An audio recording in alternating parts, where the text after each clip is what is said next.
Hello Templars, welcome to my office, but today it's a slightly different part of it because for some reason the council's decided that today is the ideal day to dig up the road outside my house. So I've moved away slightly to a place where I hope it's going to be a little bit more quiet and nothing like as loud. So here's a quick update for you at the back end of this month. It's been a strange month. Irritatingly, bearing in mind you're called Templars, it's the Templars that have gone out of print just now. What happened was, I know I've gone over it before, but I'll mention it very briefly. I got into a dispute with Simon & Schuster because they weren't doing any marketing of any sort. Literally, I had 2 tweets to market the last 3 books. 2 tweets, that's all. They didn't even mention the books being launched on Facebook. So reluctantly, I decided it was probably a good idea to part company with Simon & Schuster. They agreed, so they've given me back the rights to all my books. And they then said that if I wanted, I could buy the electronic manuscripts, if you see what I mean. When you write a book, obviously, one thing, when you get it typeset to be printed, the typesetter and the copy editor and the proofreader will put in lots of specific commands that work with Heidelberg presses or whoever it may be. And getting that done costs a fair amount of money. So Simon & Schuster very generously offered me that I could have all the electronic publication things for the books for 40-something thousand quid, which I didn't think was that generous. So I said, actually, no. But the difficulty is that I could take those, I could get the books printed, but let's say The Last Templar, how many copies of that should I get printed? 100? I haven't got space to store 100 books. And we're talking about 21 books in total that I've just taken back from Simon & Schuster. I can't afford to have 2,100 books clogging up every bit of floor space in my office. It's just impossible. So reluctantly, that's gone by the by. I've discovered another my agent has discovered another publisher, so hopefully electronic versions of the books will be available before too long. If that's the case, then with Amazon, hopefully people can then buy the hard copy as well. In the meantime, I've just finished editing my book on Shanghai. It's been a horrible job. I can promise you that writing a book is wonderful. I love that creative buzz of inventing new characters, new scenes, new storylines. Wonderful, no problem with that at all.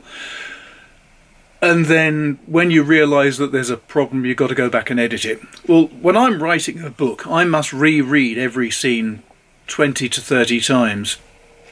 And I'd had this belief that because the Jack Black books were so easy to write, because they were all first person, that it was just me imagining myself in situations, writing about those situations and seeing how it came out. And they always seemed to work. I thought I could do the same with Shanghai, but the trouble is, publishers and agents nowadays want more gritty, noirish type of stories. And my agent really wasn't happy with the way that Shanghai had turned out. So I call it Shanghai, or One Last Dance Before I Die, because that was the working title, but it's Shanghai in the Shanghailander series, the way I think of it. But that was last year. I wrote book 4, The Dead Don't Wait, and then as soon as that was published I had to go back to Shanghai and edit it extensively, and it was a big edit because I was writing it, instead of I did this, I looked over there and there was a man with a gun, it was he walked in, he felt a strange anticipation, looked over there and there was a man with a gun. So changing everything from I to he, that was problematic. Then it was also a case of changing all the scenes so that instead of having my point of view, I was writing different scenes that I wouldn't have been in because it was Morris that was over there, or Alice was talking, or this guy was involved. So it's changing it so you've got different points of view, as well as just changing it from it being one person talking to a number of different people and their own motivations and so on, which is good because it made it a much more edgy read. It was working much more like the Templar series, because that's how I wrote the Templar series. They were all if you've read any of them, you'll know that each of the Templar series were written from the perspective of a number of different people. So, just to add to the noise, we've now got the dustbin men coming around as well. What joy.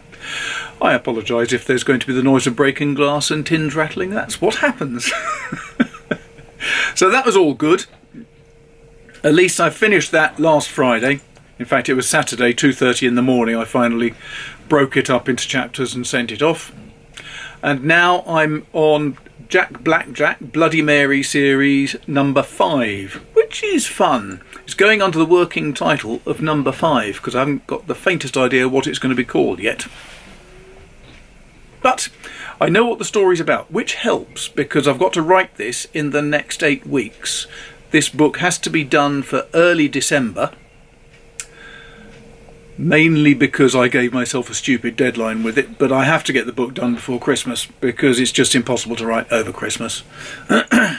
So that's going to be good. And then when that's done, I have to get cracking with a modern day police story based in Plymouth. Now, I wrote a book, and this is going back 15, 16 years ago now, that was a modern day police story set in Croydon in Surrey. The reason why was I thought Croydon was rather like Los Angeles for the Michael Connolly series with Harry Bosch, because it's got the city centre, it's got the hinterland of suburbs, it's got a lot of countryside around it, it's got a huge amount of variety that the police could get involved with, and I thought that was an interesting idea. My agent quite liked it, but no publishers did at the time. And I think looking back at it now, I can see why. Because in reality, what I wrote was 2 books and tried to condense them into one. And I failed abysmally, and it ended up as much too large a book. So what I'm thinking I might do is separate that out into the 2 books. It'll be quite a gritty modern day crime thriller. It will have main location as Plymouth because I live nearer to Plymouth. It's easier to wander around the streets there and get inspiration. Also, Plymouth appeals because it is on the coast, so you've got more issues around smuggling, people smuggling, goods smuggling. You've also got every aspect of an inner city riding up to every aspect of country life because it encompasses parts of Dartmoor. So really, from every angle, that is a very appealing concept. When that's done, I've then got another modern day book which is more sort of Jack Blackjack in the present day.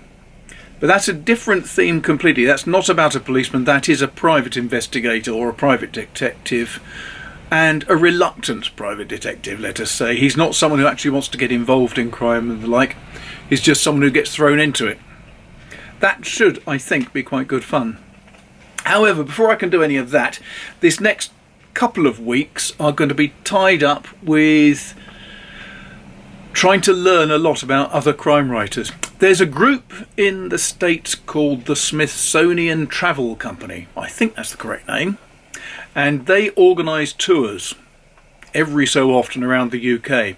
One of the tours happens to be a crime thriller. Come and see Britain through the crime thriller writer's eyes. And they've been doing this for some years. And what they'll normally do is they'll arrive at Torquay or somewhere similar. They'll go up to the Forest of Dean. They'll meet someone like Andrew Taylor, Martin Edwards or another great writer. They'll go from there to the Cotswolds where they'll walk around places. So round Torquay and Devon, they'll be looking at Agatha Christie's house where she lived, Greenways.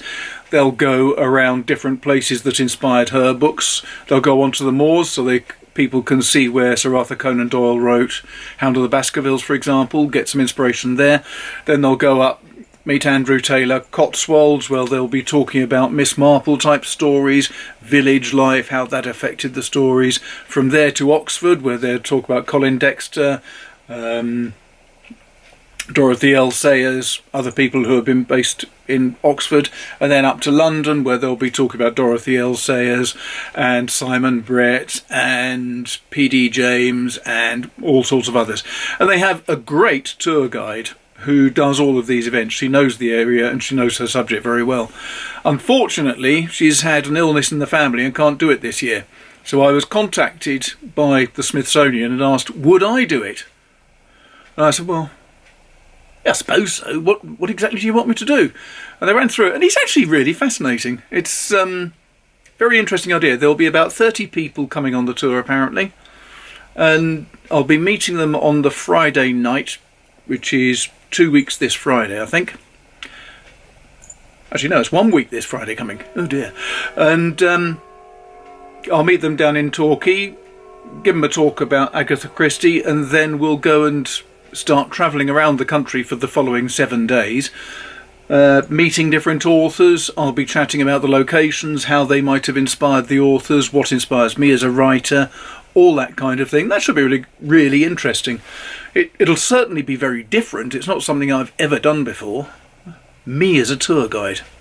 That's a scary concept. But because it's basically talking about writing and writers, and especially crime writing, that's very appealing. That'll be quite good fun. So I'm going to spend most of the next 7 days reading up on my various authors that I'm going to be talking about, and the locations, so I can talk about other authors as well. That'll be fun.